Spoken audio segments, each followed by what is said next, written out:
Graça e paz, amém? Quem foi abençoado aí já nesse culto? Quem foi abençoado essa semana, né? Uma semana de bênção para cada um de nós. Irmãos, Deus colocou uma palavra no meu coração na semana passada, que nós vamos concluir hoje, cujo tema é: seja uma pessoa relevante, seja um cristão relevante, né? O que quer dizer relevante? Qual o significado da palavra relevante? Relevante é aquele que está em relevo, aquele que está em destaque. Relevante é aquilo que é importante. Relevante é aquilo que faz a diferença, aquilo ou aquele que faz a diferença.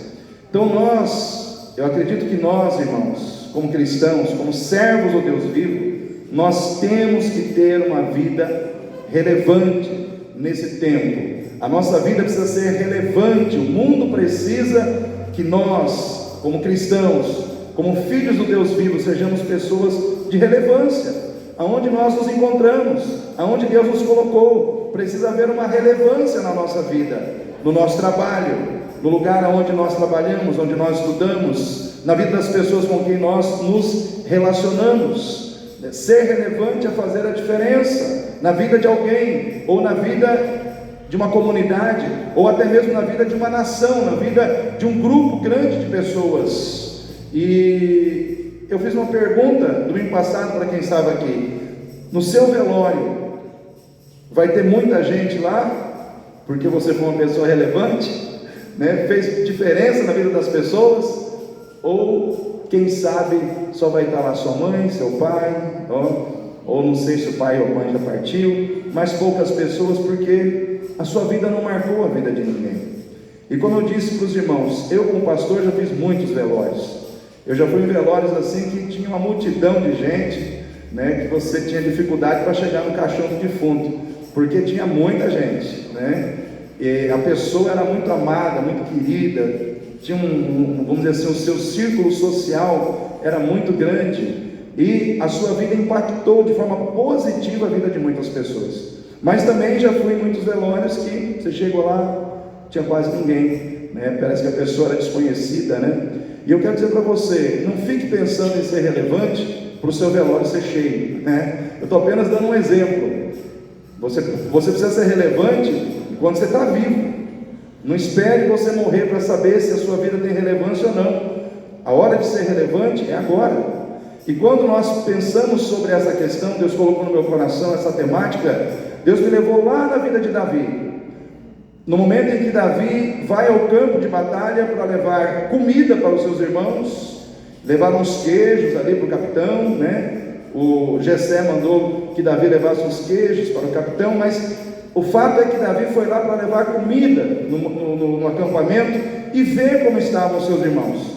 Só que quando Davi chega lá, ele encontra lá o exército de Israel já há 40 dias, sendo intimidado por um homem chamado Golias, um homem de 2,92 metros de altura, um homem que desafiava o exército de Israel, que desafiava o próprio Deus de Israel, um homem que ficou ali insistindo 40 dias para que alguém lutasse com ele, mas o povo olhava para ele e falava: não vai dar, né? Todo mundo desistia, porque Golias era um homem muito grande, ele era um homem muito forte. Eu estava estudando um pouco sobre a vida de Golias, irmãos. Ele era um guerreiro que não era, vamos dizer assim, ele tinha quase 3 metros de altura, 6 côvados e 1 palmo. Então, na realidade, a teoria mais aceita é que Golias tinha 2,92 metros de altura. Porém, não é certo isso, pode ser que seja mais. Por quê? Porque a medida é côvado. E existem três tipos de côvado na Bíblia. Então existe o côvado romano, que é um côvado de 45 centímetros, o côvado judaico, que é de 50 centímetros, e o côvado persa e das outras nações, que chegava a 66 centímetros. Como é que se media o côvado? É simples: do cotovelo à ponta do dedo, desse dedo central aqui, da ponta do cotovelo até aqui. Por curiosidade, eu fui lá em casa hoje e medi O meu deu 50 centímetros. Então, se eu fosse medir pelo meu braço, um côvado daria 50 centímetros. Então, se eu for partir do entendimento de que o côvado é essa medida do braço, do cotovelo, a ponta desse dedo, se eu for calcular 50 centímetros, Golias tinha mais de 3 metros. Porque 6 côvados dá 3 metros, mais um palmo, 25 centímetros em média, ele teria 3 metros e 25 centímetros. Então, eu sei uma coisa, Golias era muito grande. Golias era muito grande. Ele usava uma couraça de escamas de bronze. Essa couraça era para impedir que a lança, a espada, qualquer ferramenta ou armamento pontiagudo penetrasse no seu tórax. Então era uma couraça de escamas de bronze que só pesava 57 quilos. Pesava 57 quilos, era um colete, que pesava 57 quilos. Ele tinha uma lança, só a ponta da lança, aquela extremidade pontiaguda da lança, ela pesava 7 quilos, só a pontinha da lança. A lança inteira de Golias pesava em torno de 15 a 16 quilos. Então, um camarada, para manusear uma lança que pesa 16 quilos e jogar aquela lança a uma distância longínqua, ele tinha que ser muito forte. Então, nós não estamos falando aqui de uma pessoa qualquer, não é um gordinho, desajeitado, pesadão, não. Era um homem grande, que tinha de 200 a 210 quilos de peso, e massa muscular praticamente, somente massa muscular. Então ele era um ser humano fora do normal. Ele era uma pessoa que não dava para enfrentar humanamente falando. E aí Davi foi lá.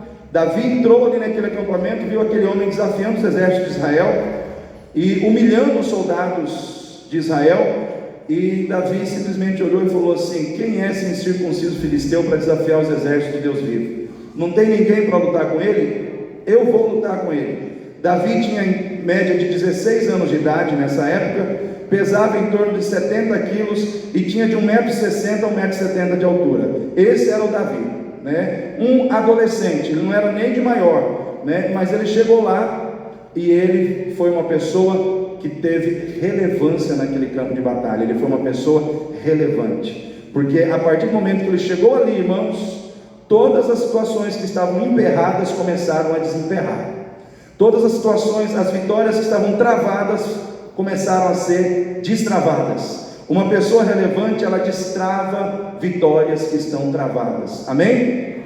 Uma pessoa relevante tem o poder de destravar vitórias. Vitórias que estão travadas são destravadas. A vitória já era do povo de Deus, mas a vitória estava travada porque não tinha ninguém que tinha coragem de enfrentar o Golias. Era só enfrentar que Deus dava a vitória, mas precisava que alguém tivesse coragem, Então Davi chega ali e ele se torna essa pessoa que traz essa vitória que Deus já havia decretado de liberar sobre o seu povo. E na semana passada nós falamos sobre algumas características de uma pessoa relevante. Falamos de 3 na realidade.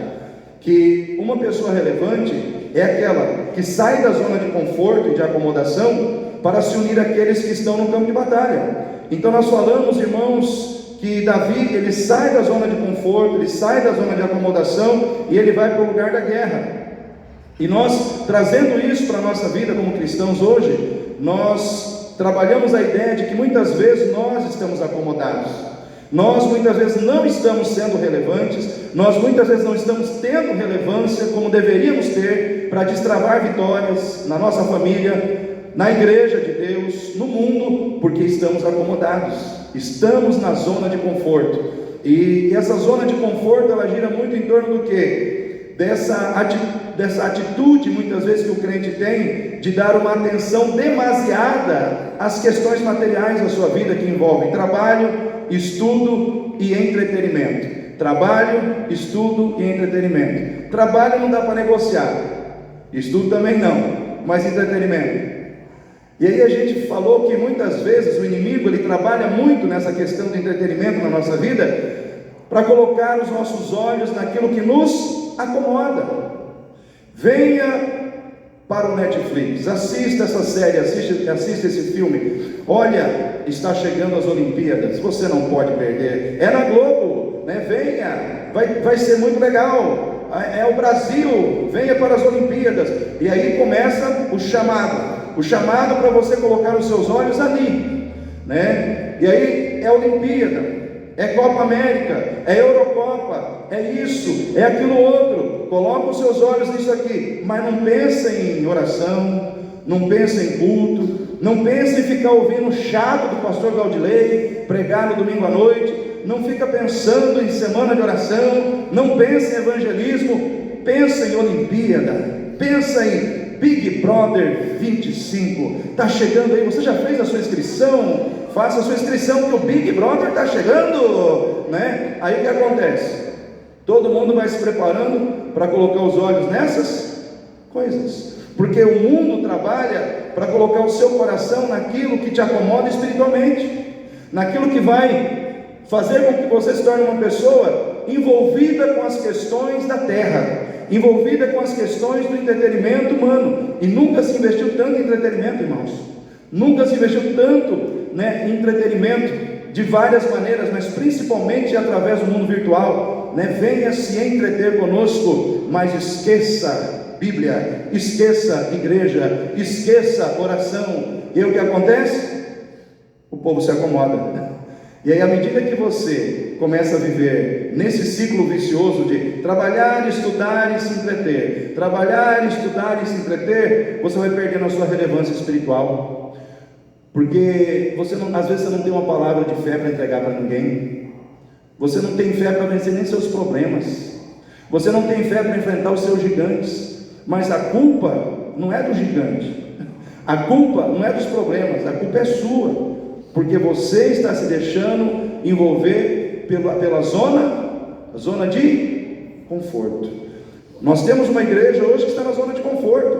Nunca foi tão difícil termos pessoas hoje para evangelizar. Gente, vamos evangelizar. Não dá, pastor, não dá, porque tem festa, Então, é muita festa, pastor, minha família é festeira, E aí a gente faz festa tal dia, tal dia, tal dia. Não sou contra a festa, irmãos. Só que, às vezes eu vejo assim, que a gente está mais preocupado muitas vezes com festa, a gente está mais preocupado com eventos familiares, a gente está mais preocupado em satisfazer os nossos desejos, do que estar na presença do Altíssimo.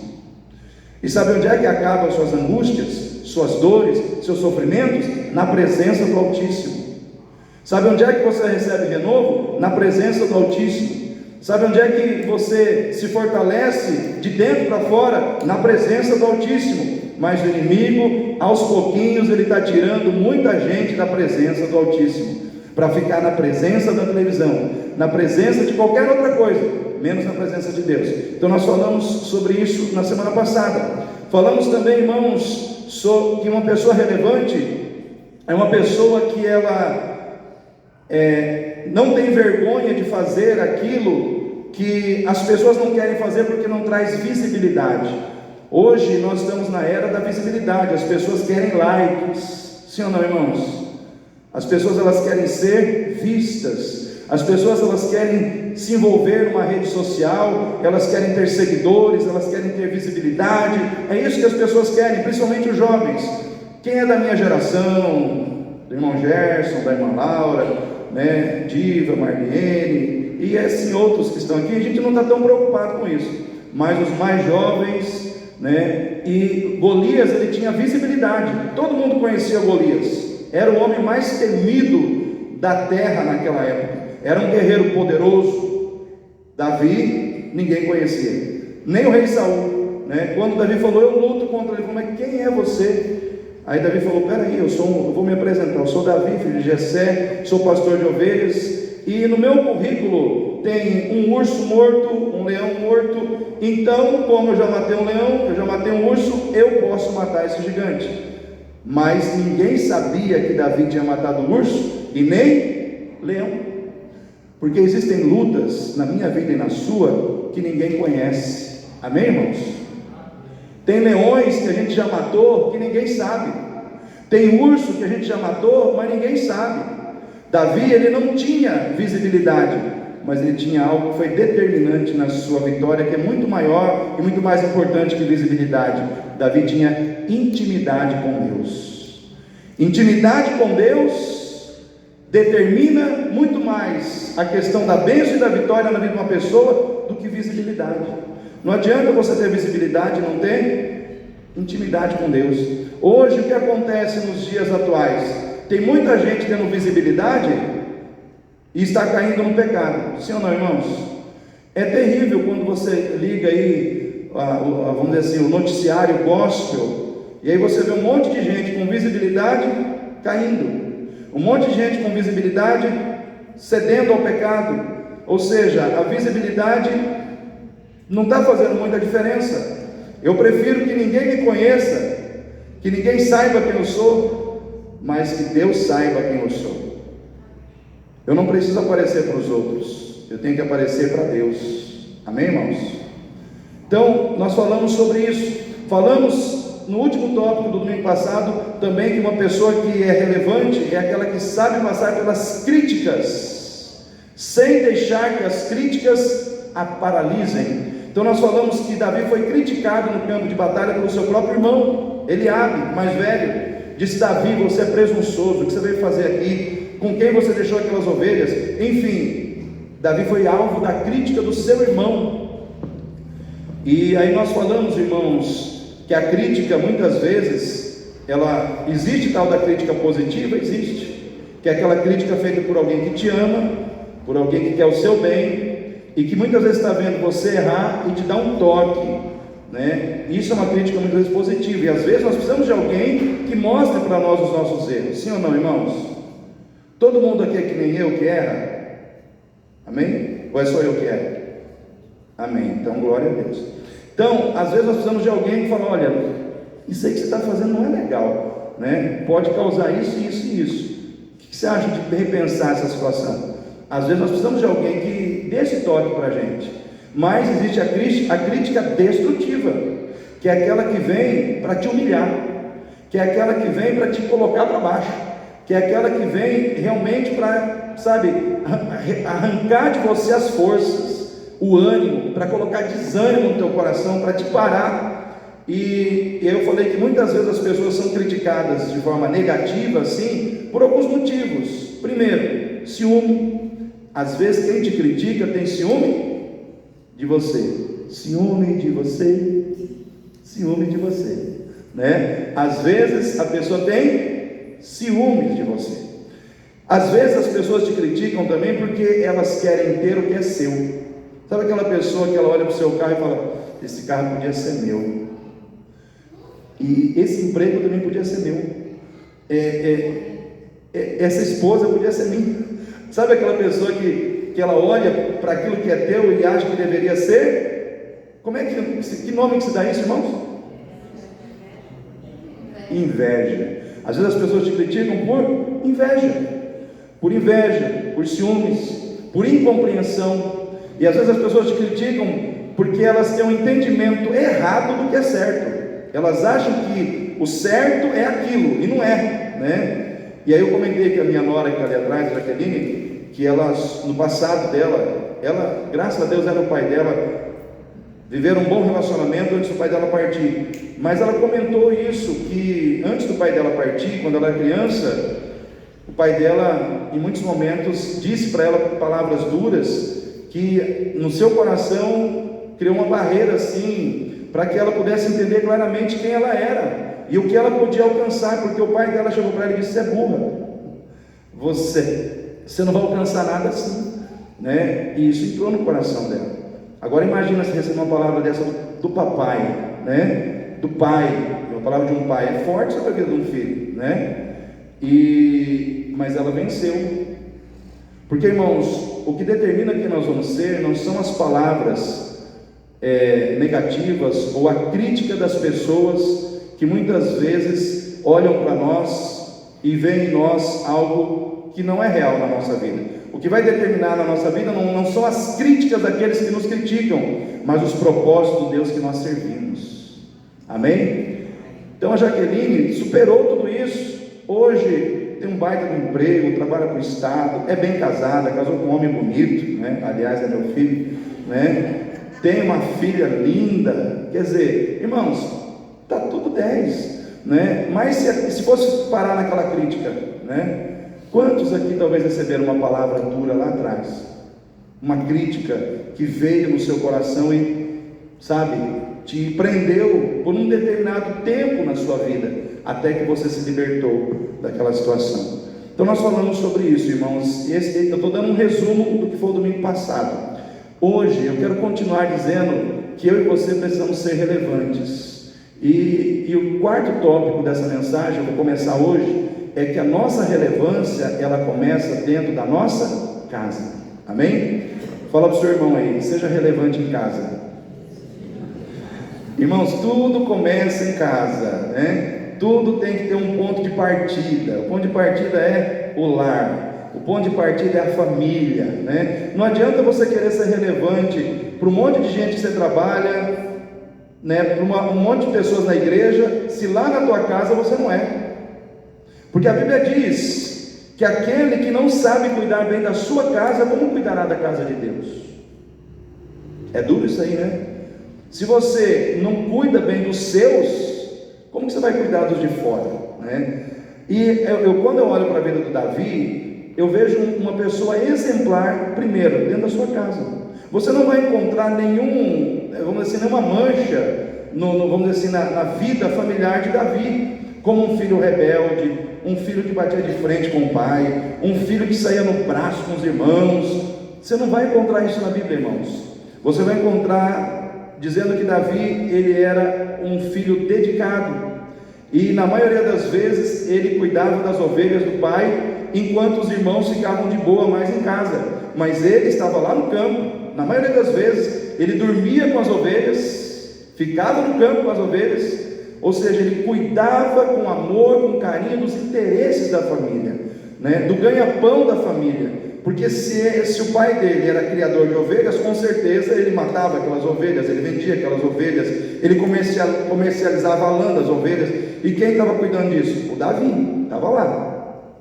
E teve um belo dia que Samuel foi visitar a casa de Jessé. Por quê? Porque Deus falou para ele, quando Saul fez todas as trapalhadas que, vamos dizer assim, infelizmente tiraram o trono da mão dele, Deus falou, encerrou, Saul, para mim não tem como mais continuar Saul no trono, eu já tenho um novo rei, está na casa de Jessé, vai lá Samuel. Samuel falou, mas como, senhor? Se eu for lá o rei me mata, né? Não, fala que você vai oferecer um sacrifício, dá um jeitinho lá, mas vai lá na casa de Jessé, porque dentro da casa de Jessé está o novo rei de Israel. E aí Samuel chega lá, e aí o que acontece? Jessé chama todos os irmãos de Davi, manda eles tomar um banho, colocar a roupa, né, aquela de grife, né, para esperar o profeta chegar. E aí o que acontece? O profeta chega e olha para todos, e Deus fala, não é nenhum. Aí o Samuel pergunta para Jessé, mas não tem mais nenhum filho. Aí Jessé falou, ó, tem o menor, né? É toda essa expressão, né, irmãos?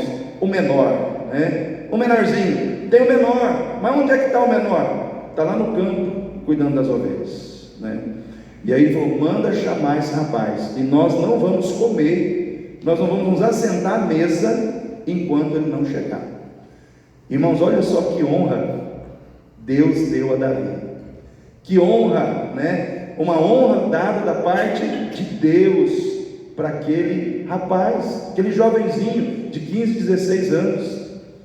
E o que eu vejo ali, irmãos? A impressão, não sei se você tem essa impressão, eu tenho essa impressão, de que quando Jessé, ele reúne todos os seus filhos e não reúne Davi, a impressão que eu tenho é que Davi foi esquecido. Quem aqui já foi esquecido? Quem aqui já se sentiu esquecido em algum momento, né? É bom ser esquecido, irmãos? Não é não. A impressão também que me dá é que Davi, além de ter sido esquecido, ele foi menosprezado, ele não foi valorizado, ele não foi olhado com relevância para aquela situação. Sabe, Davi não é relevante, Davi não é importante, né? Afinal de contas, ele é o menor. Então, essa situação não está reservada para o menor, geralmente é para o maior. Então, o menor não tem relevância, não tem importância. Então, a impressão que eu tenho é que Davi foi esquecido, ele não foi valorizado, ele não foi tratado com relevância, como alguém relevante, como alguém de valor para aquele momento. Aí, só que na visão do pai, e talvez na visão dos irmãos, mas não na visão de Deus. O que eu quero dizer com isso? Às vezes, as circunstâncias da vida, ou as pessoas, acham ou classificam você como alguém que não é relevante, mas Deus está vendo relevância na sua vida, Deus está vendo importância em você. Quando ninguém vê o teu valor, Deus vê. Quando ninguém vê a tua relevância, Deus vê. Quando ninguém vê a tua importância, Deus vê a sua importância.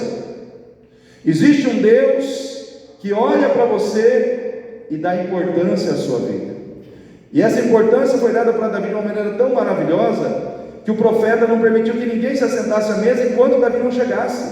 Ou seja, todo mundo queria comer, todo mundo queria sentar à mesa, porque era na mesa que os judeus faziam os seus contratos, era na mesa que eram decididas as questões importantes de uma família, era em torno de uma mesa, né? A cultura judaica, ela tem a mesa como algo muito forte, era ali que se selavam as alianças, era ali que se selavam os grandes acordos. Mas ninguém sentaria àquela mesa, aquela aliança não seria selada enquanto Davi não estivesse ali. E eu quero dizer para você, querido, tem muita coisa que não vai acontecer, e Deus não vai permitir que aconteça enquanto você não for valorizado, enquanto o seu valor não for reconhecido, enquanto a sua importância não for vista aos olhos de muitas pessoas. Quando Deus tem um propósito com alguém, Deus para as coisas, para que até o momento que aquela pessoa receba o valor que lhe é devido. Eu não sei para quem que eu estou dizendo isso aqui nessa noite, mas Deus mandou dizer isso para alguém aqui. Alguém que talvez acha que todo mundo tem valor, menos ela ou menos ele. Eu quero dizer para você, você tem valor, e Deus tem algo na tua vida. E quando Deus tem algo com alguém, Ele faz questão de colocar você em evidência. Ele faz questão de colocar você em evidência diante das pessoas que muitas vezes não vê valor em você. Então, Davi, ele era uma pessoa que foi relevante dentro da sua casa, porque Deus começou a colocar ele em evidência diante dos seus próprios irmãos, diante do seu próprio pai, diante da sua própria mãe. E uma coisa que me chama muita atenção em Davi é que ele não passava para frente o que ele recebia de ruim. Sabe quando é que as coisas vão melhorar na sua casa? Vão melhorar na sua família? Quando você não passar para frente as coisas ruins que você recebe. Ah, eu fui esquecido, vou esquecer também. Ah, eu fui ferido, vou ferir também. Ah, eu fui desprezado, vou desprezar também. Ah, eu fui desvalorizado, vou desvalorizar também.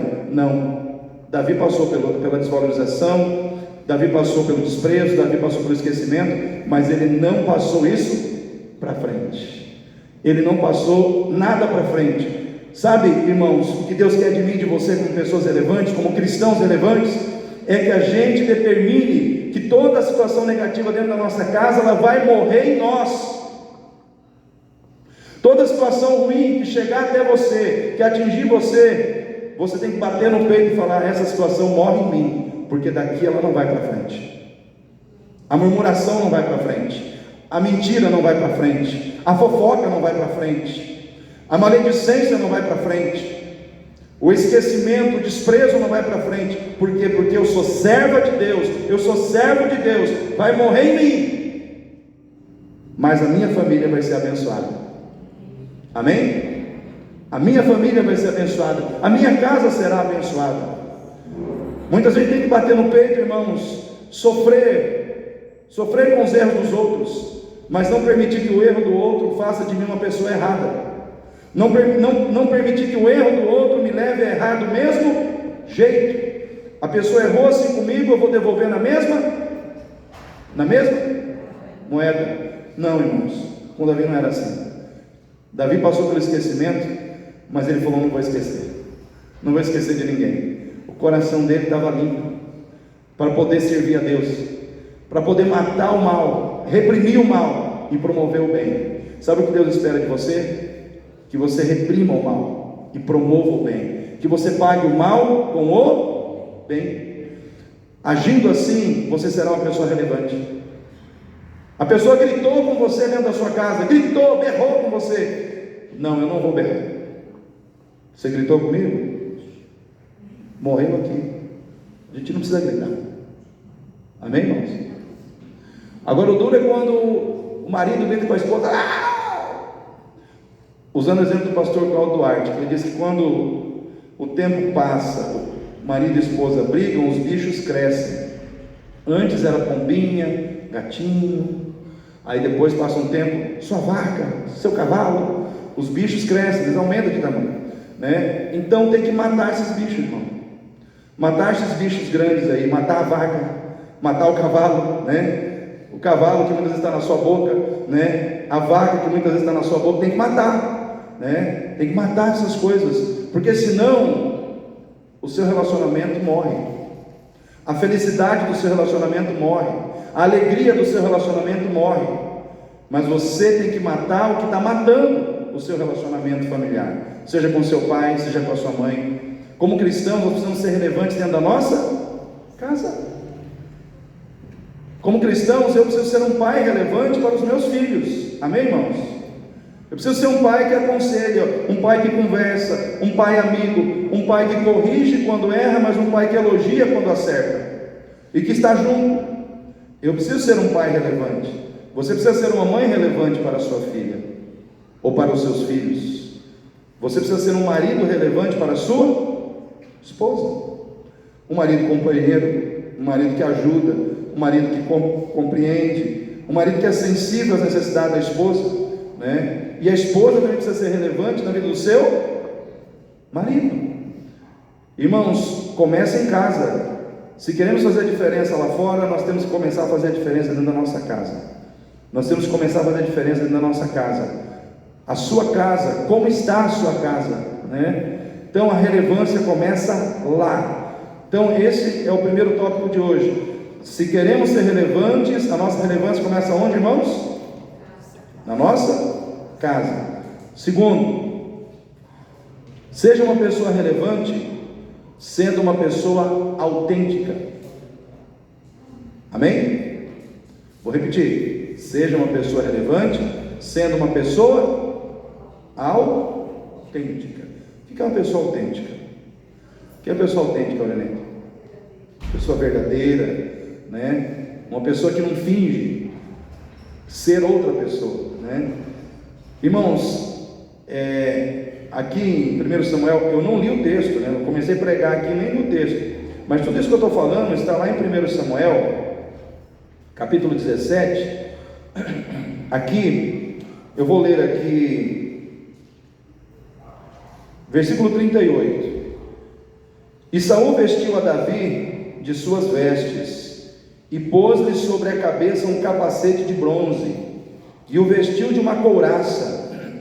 E Davi cingiu a espada sobre as suas vestes, e começou a andar, porém nunca o havia experimentado. Então disse Davi a Saul: não posso andar com isso, pois nunca o experimentei. E Davi tirou aquilo de sobre si, e tomou o seu cajado na mão, e escolheu para si 5 seixos do ribeiro, e pôs num alforje de pastor que trazia, a saber, no surrão, e lançou mão da funda, e foi aproximando-se do filisteu. Então o que aconteceu aqui, irmãos? Davi ia enfrentar Golias. O que o Saul fez? Pegou a sua armadura, seu capacete. Eu imagino que Saul tinha uma baita com uma cabeça, né? E colocou aquele baita capacete na cabeça de Davi. Eu imagino que a cabeça de Davi ficou dançando naquele capacete. Aí pegou a armadura dele, colocou sobre Davi, sua espada. E aí eu fico imaginando que Davi ficou assim, né? Porque, historicamente falando, Saul era o homem mais alto de Israel. Calcula-se que ele tinha mais ou menos 1,90 m e poucos. Davi tinha 1,60 m, 1,70 m, no máximo 1,70 m. Então, vamos dizer assim, era uma vestimenta que ficava muito grande em Davi. E Davi falou: não dá. eu não posso lutar com a roupagem de Saul, porque eu não sou Saul, eu sou Davi. Então tem coisas do Saul que servem no Saul, amém? Tem coisas que são do Saul que servem em quem? Em Saul. Não serve para mim. A roupa dele não serve para mim. O capacete dele não serve para mim. A espada dele não serve para mim. Eu sou Davi. Eu vou lutar com a roupa de Davi. Eu vou lutar com as armas de Davi. Qual é a arma de Davi? Uma funda, 5 pedras. Aí eu fico pensando, irmãos, as armas de Davi parecia assim, não impressionava que nem as armas de Saul. As armas de Saul eram muito melhores, né? Escudo, espada, capacete. A arma de Davi era uma funda com 5 pedras. Só que a vitória veio nas mãos de Davi com uma funda e uma pedra. Amém? Não adianta você ter as melhores armas. Não adianta você ter a melhor roupagem, se aquilo não é teu, se aquilo não serve em você, se aquilo não faz parte da sua vida, se é algo que não tem nada a ver contigo. O que Davi estava falando? Que ele não poderia vencer se passando por outra pessoa. Eu vou vencer sendo eu mesmo. Eu vou vencer sendo autêntico, sendo verdadeiro. Eu não posso ser uma pessoa que eu não sou. E irmãos, nós temos que pensar nisso. Muitas vezes tem pessoas que elas falam: eu poderia vencer se eu tivesse o emprego do fulano. Eu poderia vencer se eu tivesse as condições financeiras do ciclano. Eu poderia vencer, se eu tivesse a beleza do Beltrano. Aí a gente fica exaltando aquilo que o outro tem e diminuindo aquilo que Deus nos deu. Você já viu pessoas assim? Pessoas que se comparam com outras. A grama do vizinho é mais verde, né? Do outro é melhor. Meu é ruizinho. Não, irmãos, Davi, ele era uma pessoa autêntica. E mais do que ser uma pessoa verdadeira, a pessoa autêntica é aquela que ela é plenamente satisfeita com a identidade que ela recebeu. Ela é uma pessoa que aceita quem ela é, e ela sabe fazer uso de tudo que ela recebeu. Ela sabe fazer uso, ela usa com habilidade aquilo que ela recebeu e valoriza aquilo que ela recebeu. Isso é uma pessoa autêntica. Ela não fica valorizando o que é do outro, ela valoriza aquilo que lhe foi dado por Deus. Os talentos, as condições, pode não ser a melhor condição aos olhos dos outros, ou diante dos padrões humanos, pode ser que o que ele recebeu não seja tão bom quanto o do outro. Mas eu quero dizer para você, querido, se você está debaixo do comando, da direção e do propósito de Deus, não importa se a sua arma aos olhos dos outros é pior do que a do outro, é com a sua arma que você vai vencer, é com a sua funda que você vai vencer, é com as 5 pedrinhas que você vai vencer, porque você não precisa ser outra pessoa para vencer com Deus. Você precisa ser quem você é na presença do Deus que conhece o teu coração, que conhece quem você é. Irmãos, nós precisamos ser quem nós somos. Eu, pastor Gaudilei, não preciso pregar que nem o pastor Cláudio Duarte para fazer todo mundo rir, né? Eu admiro demais o pastor Cláudio Duarte nessa capacidade que ele tem de falar de coisas sérias de maneira engraçada. Mas se eu tentar fazer o que ele faz, vai ser um fiasco. Por quê? Porque eu não sou ele. Seus irmãos conseguem entender isso? Eu admiro também demais o pastor Hernandes Dias Lopes. Quem conhece o pastor Hernandes Dias Lopes? Ele fala um português refinado, ele usa termos assim, que o homem é uma pedagogia ambulante, né? Ele usa assim palavras rebuscadas, ele usa termos inteligentes, mas eu não sou o pastor Hernandes Dias Lopes, e eu não preciso me vestir de Hernandes Dias Lopes para ser usado por Deus. Eu vou ser usado por Deus com as armas que Ele me deu. Deus vai me usar, Deus vai fazer de mim um instrumento, da maneira que eu sou, com o linguajar que eu tenho, com a maneira que eu sei falar, que eu sei pregar. Por que eu estou dando um exemplo usando a minha vida? Porque isso acontece com você. Eu quero dizer para você: aceite quem você é, aceite as características físicas que Deus te deu. Pare de dizer que você é feia, pare de dizer que você é feio, pare de se comparar com os outros e se diminuir. Aceite quem você é, aceite quem você é diante de Deus e agradeça a Deus pela pessoa que você é. Aceite as habilidades que você tem. Por quê? Porque eu quero dizer para você nessa noite, o Espírito Santo de Deus manda eu dizer para você que é do jeito que você é, com as capacidades que você tem, que Deus vai te entregar uma grande vitória. A vitória será dada a você a partir do momento que você aceitar quem você é, aceitar as suas habilidades e fazer bom uso delas. Treine as habilidades que você tem. Davi nessa época não era bom de lança, de espada, ele era bom de jogar pedra, né? O negócio dele era tal, né? Era funda. Irmãos, eu acho que foi o Mateus que mandou um vídeo para mim dessa funda aí, que o camarada lá, ele gira a pedra e lança, aquilo lá fura uma chapa de ferro, de tão poderoso que é o lançamento dessa pedra nessa funda que existia nessa época. Então, irmãos, o homem matou o leão, o homem matou o urso, não tem como questionar, está na Bíblia, né? Imagino que foi na base da pedrada, né? Ele sabia, ele se especializou nisso, né? Qual é a especialidade que Deus tem dado a você? Qual é aquela situação que você faz bem? Sabe, que você, não, isso aqui eu faço bem, isso eu domino. É ali que Deus vai começar a te usar. Comece a olhar para a sua vida, comece a avaliar as situações que Deus tem te treinado, né? São características fortes que estão em você. Valorize isso, porque é valorizando o que Deus te deu e usando o que Deus te deu que você vai caminhar a passos largos em direção à tua vitória. Os gigantes vão cair diante de você, as bênçãos vão vir sobre a tua vida, em nome de Jesus. Em nome de Jesus. Então, se você quer ser relevante, seja autêntico. Você não precisa ser quem você não é. Amém, irmãos? Fala para o seu irmão e seja autêntico, irmão. Terceiro, irmãos, seja uma pessoa relevante, sendo uma pessoa de visão. Tenha visão.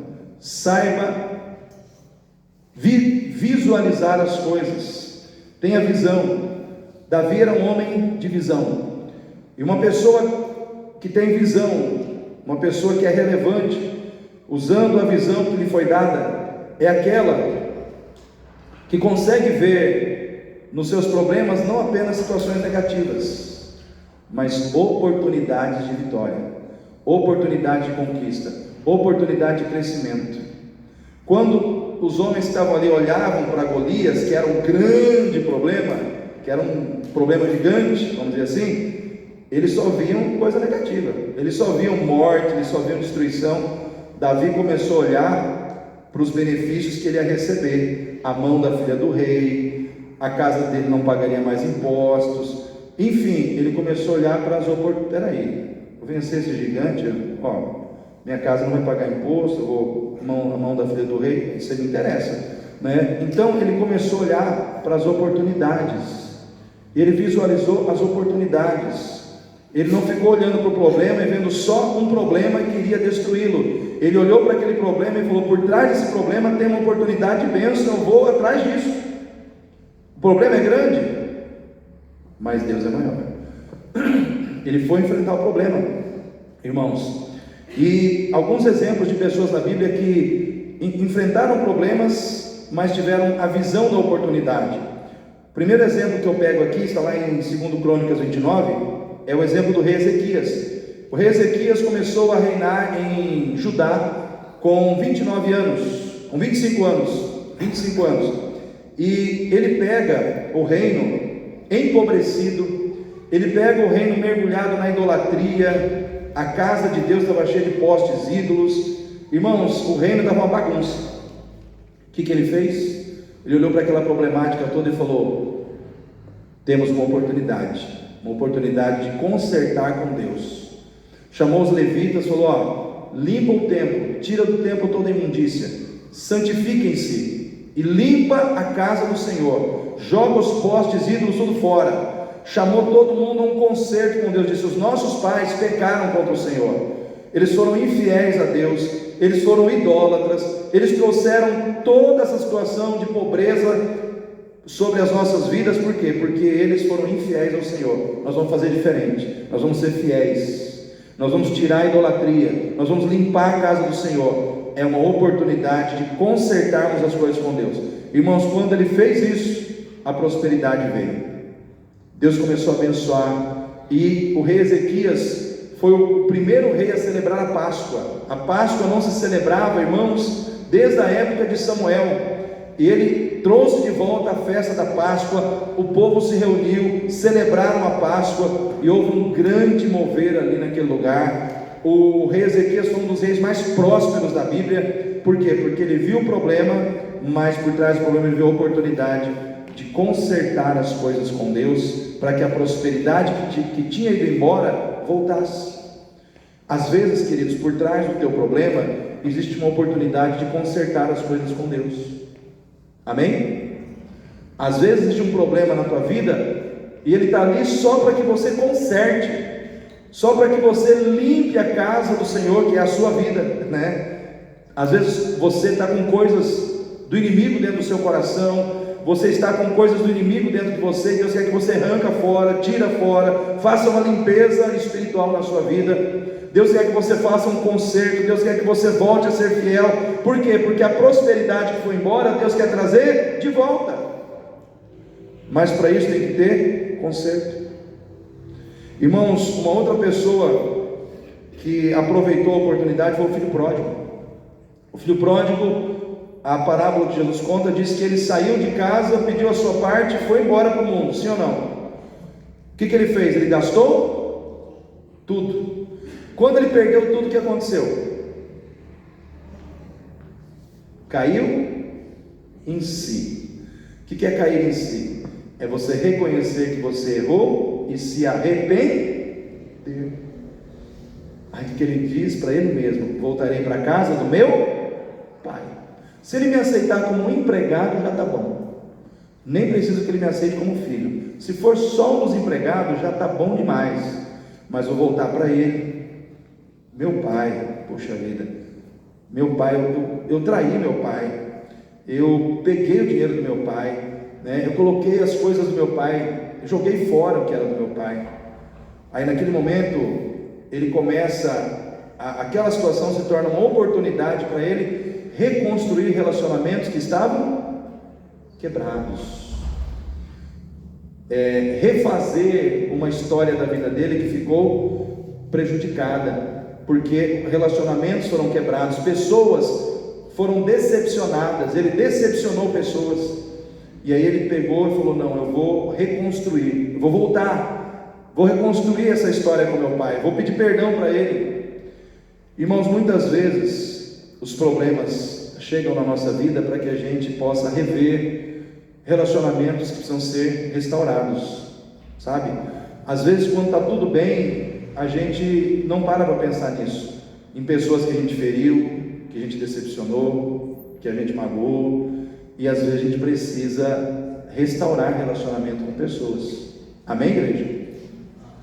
Aquilo trouxe cura para ele, trouxe cura para o seu pai, trouxe cura para a sua casa. Então nós precisamos às vezes avaliar: eu estou bem com as pessoas que fazem parte da minha família? Estou bem? Ou estou distante? Existem situações que precisam ser consertadas. Então às vezes os problemas vêm para me despertar nesse sentido. E como cristãos nós temos que restaurar relacionamentos quebrados. Amém, irmãos? Como cristãos, Deus espera que a gente faça isso. Quem quer ser uma pessoa relevante aí? Então, se você quer ser uma pessoa relevante, você tem que pensar nessas coisas. Quarto ponto, irmãos: Seja uma pessoa relevante, amando a todos, lutando por todos, mesmo que todos não estejam dispostos a fazer o mesmo por você. Irmãos, Davi foi para um campo de batalha. Ele estava lutando só por ele? Ele estava lutando por todo o exército. Ele estava lutando por todo mundo, mas todo mundo não faria o mesmo por ele. Mas ele não estava preocupado com isso. Eu não estou preocupado se você vai fazer o mesmo por mim. Eu vou fazer por você. Essa era a disposição do coração de Davi. Uma pessoa relevante não é uma pessoa que fica dimensionando o que ela pode fazer pelos outros em função da contrapartida. O que é contrapartida? Eu faço se você fizer por mim. Não, irmãos, nós temos que fazer sem esperar nada em troca, porque foi assim que Deus nos amou. Ele fez, Ele morreu por nós, Ele nos salvou. Quem crê receberá a vida eterna, e quem não crê não recebe. Mas Ele já fez. Ele fez por toda a humanidade, fez por todo mundo, né? A salvação é para todos, mas nem todos vão receber, porque nem todos vão crer, porque nem todos vão aceitar essa salvação pela graça que Deus oferece para nós através da morte do seu Filho na cruz. Mas Ele fez, Ele amou, Ele fez por nós o que nós não faríamos por Ele. E um texto que me chama muita atenção, está lá em 2 Coríntios 12:15, o apóstolo Paulo ele diz assim: eu de muito boa vontade gastarei, e me deixarei gastar pelas vossas almas, ainda que amando-vos cada vez mais, seja menos amado. Isso é forte, irmãos. É uma palavra de um pastor para uma igreja, onde ele diz assim: eu me gastarei e me deixarei gastar por vós, amando-vos cada vez mais, ainda que vocês me amem menos. Você já parou para pensar se você teria essa capacidade? Porque na realidade, quando a gente ama alguém, a gente quer receber na mesma proporção o amor que a gente está entregando, sim ou não? É assim com a gente, irmãos. Só que muitas vezes a gente tem que romper essas barreiras, a gente tem que romper esse limite e dizer: eu vou te amar, eu vou te ajudar, eu vou fazer por você, ainda que você não faça por mim. É preciso, para ser relevante, por isso que eu perguntei, quem quer ser uma pessoa relevante? Vocês levantaram a mão. Para ser relevante, eu tenho que estar disposto a amar sem ser amado na mesma medida. Eu tenho que estar disposto a amar sem me preocupar se quem eu estou amando vai fazer o mesmo por mim. Isso vai fazer de você uma pessoa relevante, né, nessa terra. Quinto ponto, irmãos: tenha coragem de sacrificar sua vida pelo reino de Deus e pelo povo de Deus. Entrar naquele campo de batalha era sacrificar a vida por um povo e por um reino. Ninguém queria fazer isso. Ninguém queria fazer. Ninguém queria sacrificar a sua vida. Mas Davi falou: eu vou sacrificar. Eu vou enfrentar essa situação, vou sacrificar a minha vida por um povo e por um reino.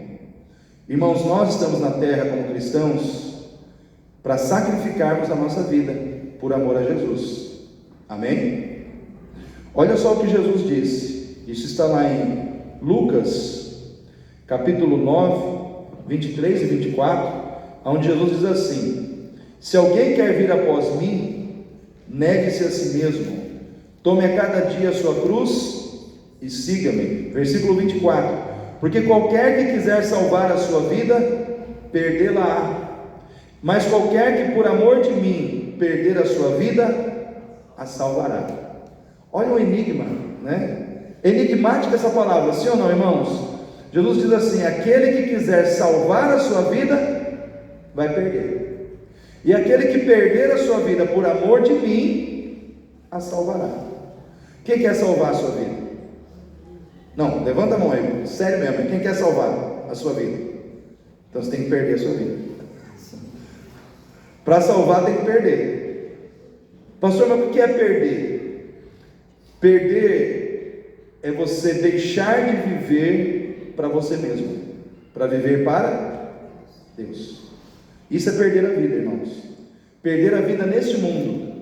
Perder a vida que nós a todo custo queremos preservar aonde? Neste mundo. Porque a vida que nós vivemos nesse mundo é a vida corrompida pelo pecado. Sim ou não? A vida que nós vivemos nesse mundo é a vida corrompida, manchada pelo pecado. É a vida que passa. A vida que Ele nos dá é a vida, qual, irmãos? Eterna, que nunca passará. Para você ter essa vida eterna que nunca passa, você tem que sacrificar essa vida aqui. Lá em João, acho que 12, 24, o apóstolo João diz assim, que o grão de trigo, se ele cair na terra e ele não morrer, ele não dá fruto, mas se ele morrer, ele dá muito fruto. Ou seja, o grão de trigo ele só pode produzir fruto se ele morrer. Então quando Jesus diz, aquele que quer vir após mim, negue-se a si mesmo e tome a cada dia o que, irmãos? A sua cruz. Aonde que terminou a jornada de Jesus aqui na terra, irmãos? Na cruz. Aonde que vai terminar a sua jornada aqui na terra? Na cruz, que você carrega todos os dias. A cruz representa o instrumento aonde nós sacrificaremos a nossa carne. A cruz representa o lugar de morte para o mundo, para que o plano de Deus seja estabelecido plenamente nas nossas vidas. A cruz representa o lugar onde a gente morre fisicamente, morre materialmente para viver espiritualmente. Se Jesus não tivesse morrido na cruz, Ele não teria ressuscitado, sim ou não? Ele tinha que morrer. Assim como Ele tinha que morrer, eu e você temos que morrer. Morrer para as nossas vaidades, para os nossos desejos, para essa atenção exagerada que a gente dá para as coisas materiais. Nós temos que morrer, irmãos, muitas vezes para nós, para os nossos desejos, para podermos viver para Deus. E isso não é fácil. Não é fácil você matar gostos pessoais. Não é fácil você renunciar às suas coisas para cuidar das coisas de Deus. Mas morrer, irmãos, morrer no sentido bíblico significa deixar das suas prioridades para cuidar das prioridades de Deus. Deixar dos seus desejos para cuidar dos desejos de Deus. Deixar dos seus propósitos para cuidar dos propósitos de Deus. Quando você começa a agir assim, você vai perceber que você está morrendo para você, mas você está vivendo para Deus. Então a vida cristã, ela é uma caminhada constante e progressiva em direção à morte. A morte física, a morte terrena, a morte carnal, para que nós possamos viver uma vida espiritual. Então quando você jejua, por exemplo, a sua carne quer ou não quer comer? Mas ali você está matando a carne, para que um propósito espiritual seja exaltado. Você não percebe, mas você, quando você jejua, você está se aproximando mais de Deus, porque você está matando, sabe? Está matando aquela parte carnal sua que você alimenta todos os dias por um propósito espiritual. Então nós temos que nos armar mentalmente com esse entendimento, irmãos, porque nós estamos vivendo um tempo que a igreja está vivendo muito para si mesma. Eu vi um artigo, e esse artigo me chamou muita atenção, que a igreja hoje, ela se tornou, vamos dizer assim, o restaurante que serve os próprios crentes, todo domingo à noite. Aí todo mundo come, se alimenta e vai para sua casa. A igreja, ela perdeu a visão de ser igreja para fora. Nós estamos vivendo o propósito de nos servirmos, de sermos igreja, do que vivermos o propósito de ser igreja para servir os outros. Nós estamos muitas vezes vivendo o propósito de nos servir, de mensagens que a gente gosta, de louvor que a gente gosta, sabe, de viver o propósito da fé, mas para agradar o nosso próprio coração. Aí quando vem uma palavra que confronta a gente faz que nem um bagre ensaboado, né? Sai de fininho, sabe, ignora, não dá muita atenção. Mas nós precisamos nos despertar, porque nós precisamos ser pessoas relevantes. Nós precisamos ser pessoas relevantes, que fazem a diferença, que tem uma palavra de Deus para entregar para quem está lá fora, que tem disposição de pregar o Evangelho para quem está perdido, né? Que tem disposição de fazer a diferença na vida de quem está sofrendo, que tem uma mão estendida para levantar quem está caído no caminho e que muitas vezes não está aqui dentro, mas está lá fora. Nós precisamos ser essa pessoa que é relevante nesse sentido, né? Nós precisamos ter essa relevância. Seja grato, mas não seja satisfeito e acomodado. Davi, ele sabia que Deus tinha mais para dar para ele, então ele foi em direção ao gigante, porque ele tinha mais para conquistar em Deus. Seja agradecido pelo que Deus já te deu. Quem tem sido abençoado aí? Agradeça, mas não seja acomodado e satisfeito. Se Deus tem mais para te dar, queira receber, né? Busque, se coloque na presença de Deus, faça o que precisa ser feito. E em último lugar, irmãos, fechando, preguei 7 tópicos aí, não sei nem quantos minutos foi, mas eu acredito que eu consegui ser rápido. Em último lugar, profetize a vitória que você quer que aconteça na sua vida. Quem quer vitória aí? Comece profetizando, comece declarando: na minha casa todo mundo vai se converter de verdade. Essa situação na vida do meu filho vai cair por terra em nome de Jesus. Essa situação na minha vida financeira vai mudar. Essa situação, esse problema que eu tenho com essa pessoa no trabalho vai ser destruído essa semana. Comece a profetizar o que você quer que Deus faça. Esse problema na minha vida, que muitas vezes eu não consigo controlar, vai sair de mim, em nome de Jesus. Comece a profetizar.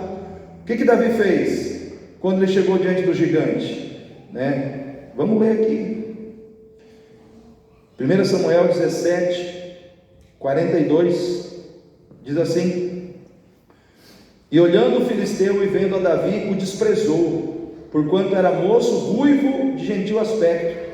Disse, pois, o filisteu a Davi: sou eu algum cão, para tu vires a mim com paus? E o filisteu pelos deuses amaldiçoou a Davi. Disse mais o filisteu a Davi: vem a mim, e darei a tua carne às aves do céu e às bestas do campo. Olha só o que Davi falou, irmãos. Aqui começa a situação de profetizar.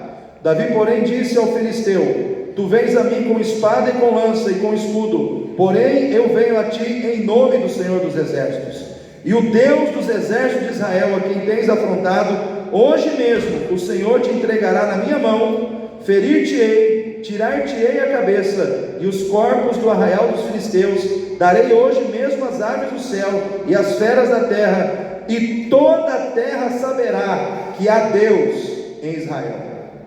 E toda a terra saberá que há Deus em Israel. Irmãos, tudo que Davi disse aconteceu como Davi disse. O que eu quero dizer para você? Comece a profetizar, comece a declarar aquilo que você entende que precisa acontecer. Comece a profetizar que essa igreja vai dobrar o número de pessoas. Amém, irmãos? Comece a declarar que esses bancos que estão vazios atrás de você vai começar a ter gente nos próximos cultos. Comece a declarar, irmãos, que as brigas, as intrigas, as contendas que muitas vezes estão acontecendo no ministério que você atua, vai acabar em nome de Jesus. Comece a declarar que, irmãos, vai haver mais paz, mais harmonia na sua família, vai haver mais paz, vai haver mais harmonia no seu relacionamento com seus irmãos da igreja. Comece a declarar, irmãos, que o fogo de Deus vai descer neste lugar, vai ter milagre nessa igreja. Amém? Quem crê nisso? Comece a declarar que gente vai sair daqui, vai entrar gente doente aqui, mas quando ela sair, vai sair daqui curada em nome de Jesus. Porque as palavras que saem da nossa boca têm poder. As palavras que saem da nossa boca têm unção. Quando nós profetizamos, Deus começa a trabalhar para fazer com que ela se torne realidade para a honra e glória dele. Amém? Quem recebe essa palavra aí? Fique em pé então, em nome de Jesus. e vamos estar orando nesse momento, mesmo porque tem cantina e o pessoal trabalha aí bastante para fazer uma cantina gostosa para os irmãos. Não vai embora sem passar na nossa cantina. Nesse momento, feche seus olhos, vamos orar. Querido Deus e Pai, em nome do Senhor Jesus, eu entreguei toda a palavra, Pai. Hoje eu entreguei tudo que o Senhor me mandou entregar acerca do que é ser uma pessoa relevante, meu Pai. Desde a semana passada estamos falando sobre isso. Que nessa noite essa palavra entre nesses corações, Senhor. Que ninguém saia daqui sem a palavra. Que ninguém saia daqui, ó Deus, sem a consciência que vem da Tua palavra, e que nós possamos sair daqui com um propósito: sermos pessoas relevantes, sermos pessoas que vão fazer a diferença, ó Deus, lá fora, ó Deus, na vida de outras pessoas, porque nós vamos ser pessoas que primeiro, ó Deus, somos relevantes dentro da nossa casa. Faremos a diferença, meu Pai, porque a nossa relevância começa dentro da nossa casa. Somos pessoas relevantes porque, Pai, somos autênticos, não precisamos nos passar por outra pessoa para podermos fazer a obra do Senhor. Somos pessoas relevantes, meu Pai, porque, ó Deus, temos visão. A visão, ó Deus, nos abre os olhos para ver além, para ver, ó Deus, as oportunidades que estão por trás dos problemas. Somos uma pessoa relevante porque amamos a todos e lutamos por todos, independente, meu Pai, dos outros fazerem o mesmo por nós. Somos pessoas relevantes, meu Pai, quando nós somos gratos, mas não somos acomodados, cremos que podemos conquistar mais. Somos pessoas relevantes porque profetizamos com fé aquilo que nós cremos que o Senhor vai fazer na nossa vida. Profetizamos com fé, ó Deus, crendo que o Senhor vai trabalhar para cumprir, ó Deus, em favor das nossas vidas, aquilo que nós estamos profetizando. Meu Pai, em nome de Jesus, toma cada vida que aqui está nas Tuas mãos, Pai. Renova a fé, renova o ânimo, renova a alegria em cada coração, Senhor. Nos põe em pé nessa semana. Coloca uma palavra de poder no nosso coração, para que nós possamos entregar às pessoas que nos cercam. Deus, vai conosco nessa semana, sendo aquele que nos dirige, que vai à nossa frente, guia os nossos passos, nos dê vitória, Pai. É o que eu te peço em nome do Senhor Jesus. E agora que o amor do Senhor, o Deus Pai, a graça redentora do nosso Senhor e Salvador Jesus Cristo, as consolações e os dons do Espírito Santo estejam sobre esta igreja e sobre toda a Tua igreja espalhada sobre a face da terra, hoje e para todos sempre. Amém. O povo de Deus diz amém. Glória a Deus. Irmãos,